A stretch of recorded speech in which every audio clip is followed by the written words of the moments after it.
សួស្តីអ្នកនរថ្ងៃនេះមកជួយជាមួយខ្ញុំបាទ BL ជាមួយនឹង Page Mr. បាយម្ដងទៀតហើយបាទហើយថ្ងៃនេះខ្ញុំមកសង្ខេបរឿងកូរ៉េមួយដែលហ៊ានសេរីចាស់ដែរណាក៏យើងហើយមានគេសង្ខេបច្រើនដែរហើយមាន fan សំណពោច្រើនខ្លាំងតែតាំងពីដើមមកប៉ុន្តែ admin ឃើញថាមានបង TV24 ផងមាន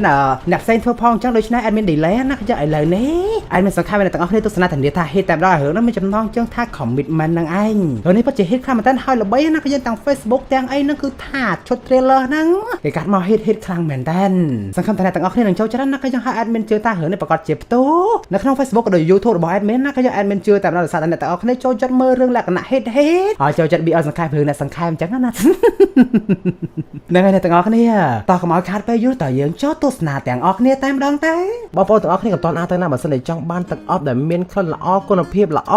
ហើយតម្លៃមហាធូរថ្លៃគឺមកហាងរបស់ខ្ញុំភ័យរបស់ខ្ញុំហ្នឹងគឺត្រូវហើយទឹកអប់ Blue Channel Coco Versace Mix Dior Gucci អីហ្នឹងគឺថាហាងរបស់ខ្ញុំលក់ដាច់ខ្លាំងមែនតើនៅក្នុងមួយរយៈចុងក្រោយនេះគឺថាដាក់អស់រហូតតែម្ដងភ្ញៀវគាត់ពេញចាត់ទិញមួយហើយទិញថែមមួយទៀតពីរទៀតដើម្បីឲ្យបងប្អូនរបស់គាត់អញ្ចឹងគឺថាលក់ដាច់ខ្លាំងមែនតើបងប្អូនយើងទាំងអស់គ្នាហើយថ្ងៃនេះដែរខ្ញុំមានប្រម៉ូសិនទឹកអប់3ដបនៅក្នុងដៃរបស់ខ្ញុំនេះបងប្អូនយើងអាចរើសក្លិនបានតាមចិត្តបងប្អូនទាំងអស់គ្នាតែម្ដង3ដបនេះគឺត្រឹមតែ$20ហើយ free សេវាដែរទូទាំងខេត្តក្រុងឲ្យបងប្អូនទាំងអស់គ្នាថែមទៀតជាធម្មតាខ្ញុំលក់មួយដប$10 3ដបគឺ30ប៉ុន្តែខ្ញុំប្រម៉ូសិន 30% គឺនៅសល់តែ$20ទេ3ដបហ្នឹងហើយបើសិនជាបងប្អូនចង់ទិញមួយដប2ដបក៏បានដែរខ្ញុំ discount ឲ្យ20%ថែមគឺលក់ឲ្យជូនតែមួយដប$8ទេបងប្អូនអាចរើសក្លិនតាមចិត្តតែម្ដងខ្ញុំធានាថាក៏អបយកទៅពេញចិត្តជាប់បាន12ទៅ15ម៉ោងធានាថាពេញចិត្តតែម្ដងបងប្អូនទាំងអស់គ្នាកុំភ្លេចបើសិនជាមានចំណាប់អារម្មណ៍កុំភ្លេចឆាតចូលភ័យណាអរគុណបងប្អូនទាំងអស់គ្នាខ្លាំងមែនតើដល់តែយើងសាកមិនដឹងថារបស់នឹងល្អមិនល្អមែនទេអញ្ចឹងហើយបងប្អូនសាកមើលធានាថាល្អពេញចិត្តលក់ធូរចែកជូនបងប្អូនទាំងអស់គ្នាយកទៅប្រើទាំងអស់គ្នាទេអ្នកទាំងអស់គ្នាប្រកាសជាឃើញ sponsor ទាំងអស់ admin ណាធ្វើអត់ឲ្យចាំការទៀតមិនសាកម្នាក់មួយទៅ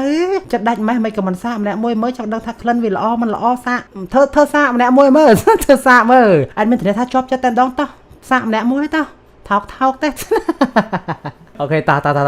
ផ្ដើមសាច់រឿងនេះជាមួយបរិបទម្នាក់កំពុងអង្គុយញ៉ាំកាទៀវណាគឺយើងគាត់មានឈ្មោះថាលីចុងហូគាត់គឺជាភ្នាក់ងារសម្ងាត់ពីកូរ៉េខាងជើងមកកាន់កូរ៉េខាងត្បូងណាគឺយើងឥឡូវនេះមីសិនរបស់គាត់គឺថាបានជោគជ័យហើយគាត់អង្គុយញ៉ាំកាទៀវញ៉ាំបាយអីនៅក្នុងហាងលោកយាយម្នាក់ដែលមានឈ្មោះថាវាងជុនណាគឺយើងហើយលោកយាយហ្នឹងក៏គាត់មិនមែនជាមនុស្សធម្មតាដែរគាត់ក៏ជាភ្នាក់ងារសម្ងាត់ពីប្រទេសកូរ៉េខាងជើងដូចគ្នាអាចនិយាយបានថាកន្លែងកាទៀវហ្នឹងណាព្រាបបាននៅស្នាក់ការរបស់ភ្នាក់ងារកូរ៉េខាងជើងអញ្ចឹងគាត់ញ៉ាំហើយក៏បាននិយាយលេងគ្នាជាមួយលោកយាយវាងជុនអញ្ចឹងតែពីរនាក់គឺថាគាត់ស្គាល់គ្នារៀងចិត្តស្និទ្ធដែរអញ្ចឹងណាគឺយើងក៏បានជូនពរឲ្យលីចុងហូទទួលបានសុវត្ថិភាពអញ្ចឹងហើយលីចុងហូហ្នឹងក៏បានឲ្យរូបថតគ្រួសាររបស់គេឲ្យលោកយាយវាងជុនមើលថែមទៀតបានឃើញថាមានកូនស្រីម្នាក់កូនប្រុសម្នាក់កំពុងតែពេញវ័យចឹងក៏ពិតជារំភើបខ្លាំងមែនតើដែលលីចុងហូមានកូនធំអញ្ចឹងណាគឺយើងបន្តពីនឹងមកគាត់ក៏បានលាគ្នាលោកយាយវាងជុនគាត់មិនដែរអាឡ័យពីលីចុងហូដែរដោយថារាប់អានដូចជាកូនបង្ការដែរអញ្ចឹងណាដោយសារតែគាត់មកកន្លែងហ្នឹងមកកូរ៉េខាងត្បូងក៏គាត់នឹកគ្រួសាររបស់គាត់នៅកូរ៉េខាងជើងដែរបន្តពីនឹងមកលីចុងហូក៏បានទៅដល់ផែទូឃើញថាមានប៉ូលីសមកច្រើនខ្លាំងតែមិនដឹងថាប៉ូលីសខាងណាគឺយើង